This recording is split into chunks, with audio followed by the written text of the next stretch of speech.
Welcome back to Here's the Thing. I'm your host. My name's Scott Leffler. We've just heard songs by Jackdaw with Corner Bar live and Balchi Psychotics with Kmart Radio Rules. All West New York Radio rules, or at least I hope you think so. Joining me in studio, my buddy Drew McGrath. We're going to talk sports and some other things. Who knows? Drew, how's it going, man? Oh, good. Just got out of work today. Helped a friend doing this. Nice. Happy Canada Day. Oh, is that what today is? The first? It's among other things, it is Canada Day. Oh, okay. Do you know what else today is?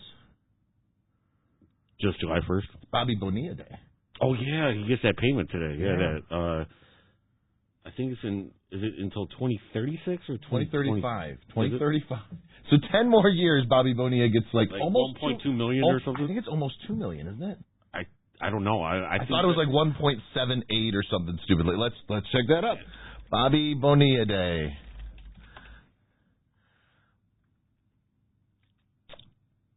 Oh, it's 1.19. I must have misread it, but yeah. So yeah, I thought it was I thought it was close to 1.2. Yeah. So but yeah. Still though, you get 1.2 million to not play baseball, to do absolutely nothing. Right. And because it's such a cool deal for you, they basically made a holiday for you. Like people celebrate Bobby Bonilla Day just because it's so unusual. Yeah, I think there's 5 other players that have deals like that. Like Ken Griffey Jr. has one with the Cincinnati Reds. But they don't have the notoriety. Right, but because I think hold on, not to say that Ken Griffey Jr. doesn't have the notoriety for this day, in particular. Yeah, well, for this feat. I would actually say Ken Griffey Jr. has more notoriety than Bobby Bonilla, but right. Yeah, for having a day where you get your annual paycheck to not play baseball, Bobby Bonilla.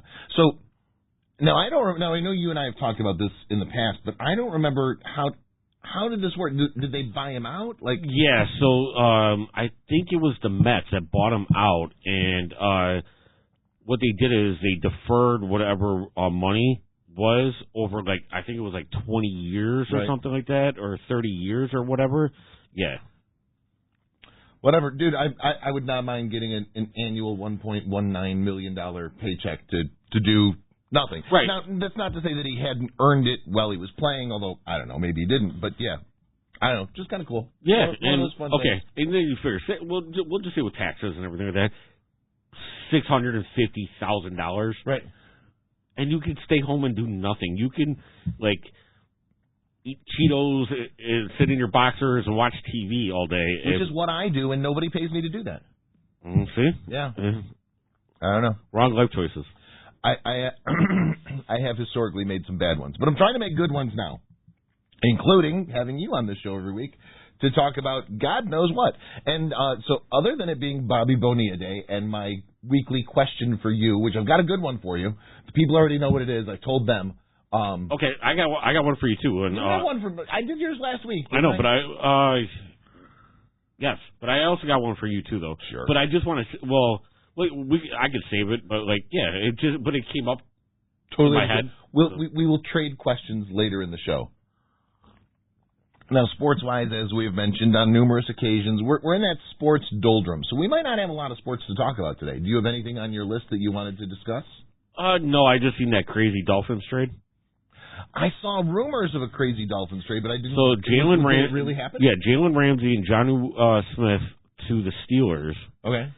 For Minkah Fitzpatrick, swapping of 2027 picks. So the Steelers get a 7th-round pick in 2027. The Dolphins get a 5th-round pick. And now the Dolphins just did a trade with, believe it's the Giants, for a tight end, Darren Waller, for some, draft pick or something that, they didn't have I didn't see all the details for. But, yeah. So, basically, they're just dumping salary and everything like that. Right. So, sounds like they're giving up. Do you think the Steelers are going to have a good year? Here's what I'm saying. I think they're going to be around where they are, 10 and 7, 11 and 6. Right. Squeak into the playoffs. All right. But I can't see them going any further. Is Rodgers going to start 17 games?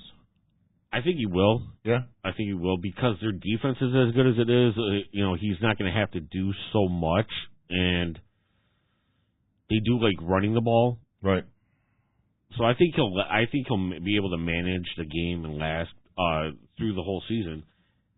I just don't think they're as talented enough to make a deep run. Which is how we but were I give for them years credit. and years. For years and years and years, we were mediocre. We were 8-9, 9-8, 10-7, just good enough to not get a good pick, but not good enough to make the playoffs. Or if we did, made it as wild card and we're out the first round. Yeah, We've finally gotten over that hump, and it takes teams, forever to. Some teams never. Well, I mean, obviously, teams will eventually get over that hump, but I mean, some teams will stay there and then get worse, and then finally do get better after they get a couple decent picks or whatever. But so you think the Dolphins are basically having a fire sale? They're done? Yes. Interesting. So where do you see them this year? Last in the division. I think the Jets will be third. So us, then New England, then the Jets, then the Dolphins. Yes. Interesting.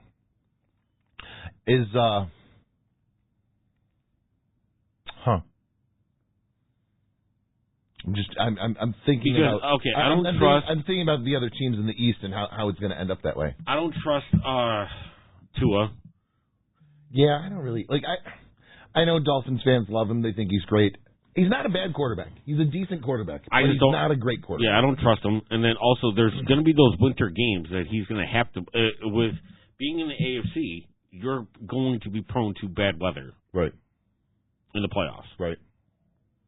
He's got a proven track record. He can't win in games less than 40 degrees. Tyreek Hill is, although he's talented and everything like that, he's a head case. Right. So, other than Devon Achane and Waddle's so inconsistent, there's a couple weeks where he's playing really good, right. And then there's nothing out of it. There's, no production. So now it's okay, so, what do you really do? Just try to, blanket cover Tyreek Hill. Right. Don't let him get behind you, and then take your chances with everybody else. So, how do you see Stephon Diggs doing for New England, I should say? I don't know. To me, I know it's early, but I can see signs with Drake May that resemble Allen. Okay. When Allen was a rookie, he had, he was big. He had a strong arm. He could run a little, which is Drake May. Right. Drake May. Then once Allen got a couple weapons, everything like that, he progressed a little bit more. And then once he got Diggs, then he progressed even more than that. So I think with Diggs this year for them, if he's actually going to play, behave himself and everything like that. Dude, that's so much of it though. It's just. I think Drake makes and not just Diggs, yeah. but I mean, so many players they're making tens of millions of dollars over the course of a few years, and they have to be drama about it. They can't dude. If I'm willing to sit on my butt and eat Cheetos for $1.19 million, I'm definitely willing to not get every pass when I'm making the money that Stephon Diggs is making. But you get these athletes of that level, and they not only want all the money, they also want all the play time, and they want to be involved in every single play. And if they would just, I don't know, play like a team every once in a while, maybe they'd actually do better. But they're so ego-driven. It's just it's repulsive. Yeah, and I get it, because it is a selfless position. Being on the outside, and a lot of times you're asked to come over the middle, take a bunch of big hits and everything like that, and you're kind of on your own island, kind of, where you're not as close to everybody else. Right. So I get it to a certain extent, but at the same point, though, it's these guys got to block for the quarterback to be able to get you the ball. So, right. And that don't be a piss pot to the quarterback, right? Because then the quarterback's never going to throw you the ball and everything like that. So it's just a lot. And then this whole issue that he had on the boat, right? There's talk that the Patriots may, depending on how he plays, may even cut him before the end of the year is over. Right. He might not even make it through preseason. So I know Drew and I talk sports, on a weekly basis, basically. But Drew is really the sports fan. He's a sports encyclopedia, and I don't know all that much. And to illustrate how little I know, Now that Rodgers has gone to Pittsburgh, if you offered me $1 million to name one player of the New York Jets, I could not. Mm. Do they have anybody? Yeah, so they have a running back, Breece Hall. They have Justin Fields, who was the Steelers quarterback, that they could have got for $10 million, and where they paid Rodgers $13 and waited all that time and everything like that. Right. And then also they just traded for, the Steelers traded for DK Metcalf as a wide receiver. But yeah, so the Jets have Garrett Wilson as well as a wide receiver. Him and Fields played at Ohio State together for like a year or so. The Ohio State University. Yes. So yeah, so Garrett Wilson, he's good. Breece Hall is good. The Jets defense isn't bad though. Right. They got a pretty decent defense. It's just everything fell apart for them last year and everything. But plus their management has their heads up their butts and don't know what they're doing. Gotcha. Speaking of the Ohio State University, we had company in this past weekend. My wife and I had friends visiting from Ohio, and so if you are a resident of Ohio, there are exceptions to this rule, but very, very, very few. For the most part, the entire state of Ohio is fans of Ohio State University. So despite the fact that they were basically from Cleveland, they're Ohio State fans. I mean, it is the state college, and pretty much everybody roots for them. So I'm actually an Ohio State football fan. Yeah, so he and I talked a little bit about that, and going to a game at the Horseshoe. I wanted to go to one. Yeah, he said he's been to a few games, including an Ohio State-Michigan game. Yeah.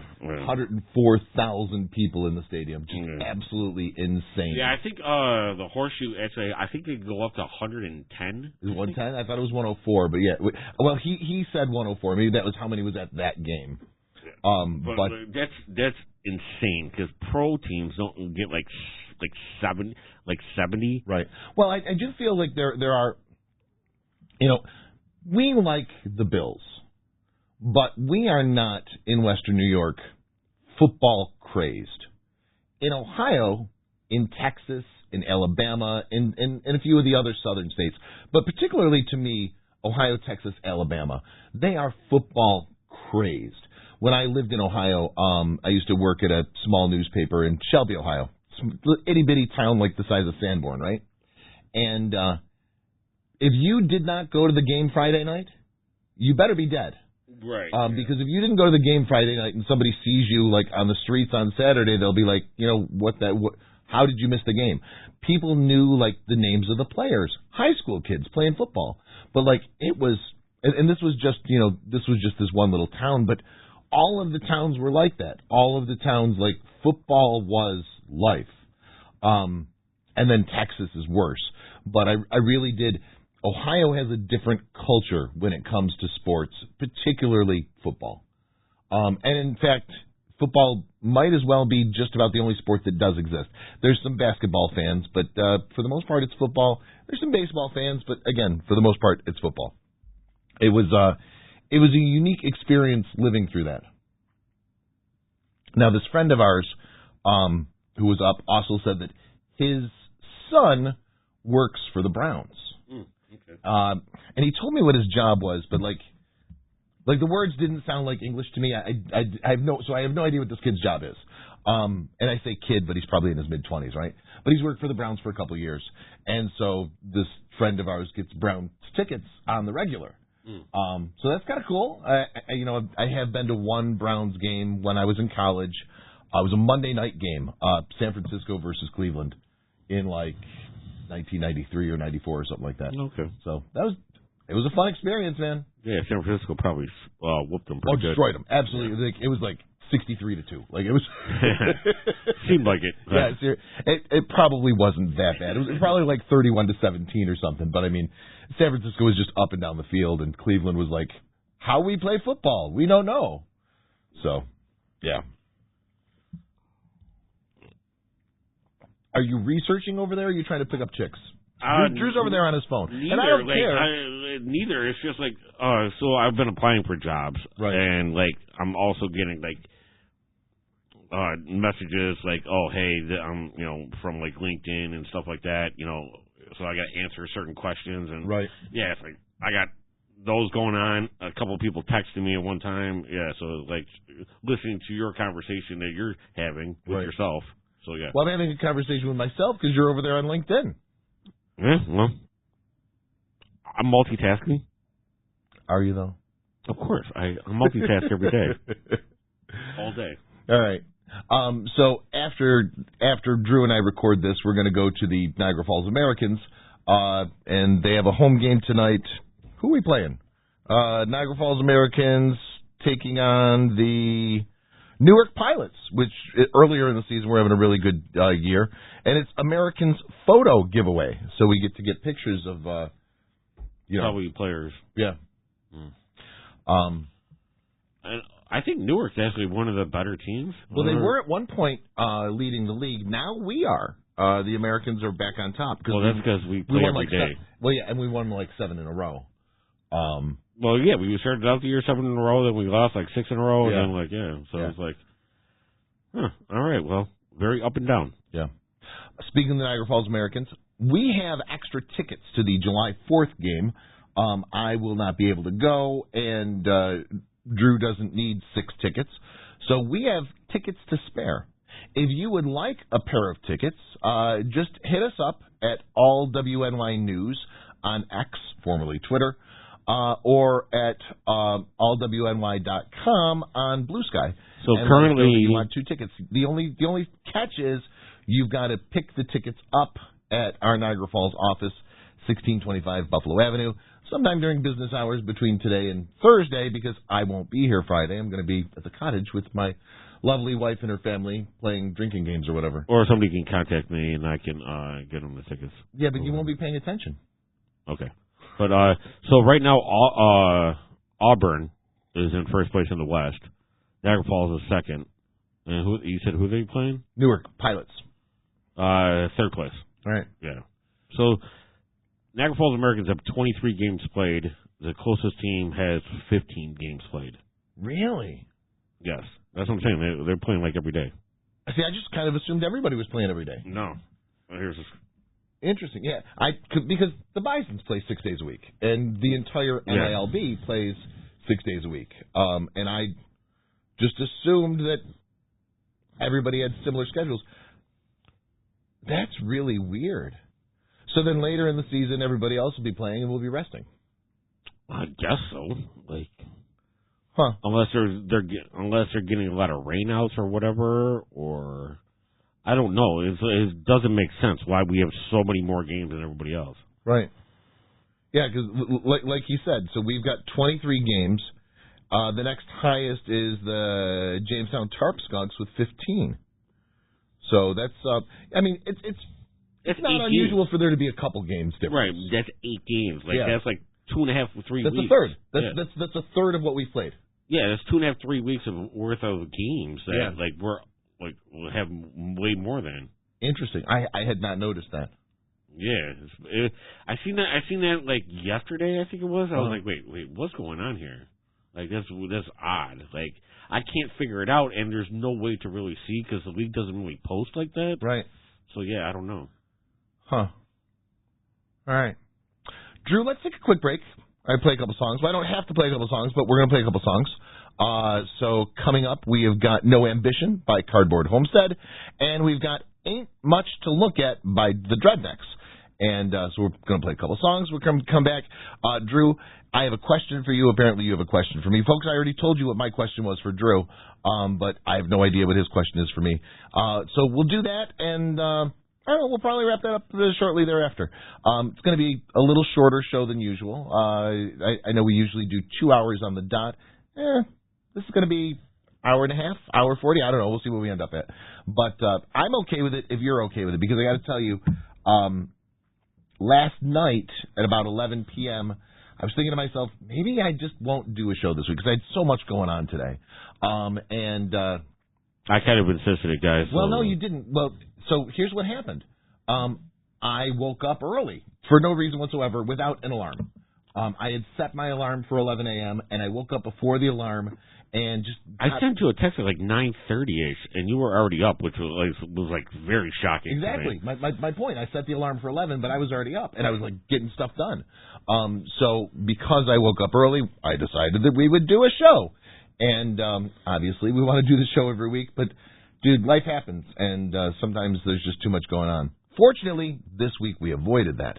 But because of all of the stuff that I did have happening, we are still going to have to make this a slightly shortened show. But that's okay. You're listening to Here's the Thing. I'm Scott Leffler. He's Drew McGrath, and we will be right back.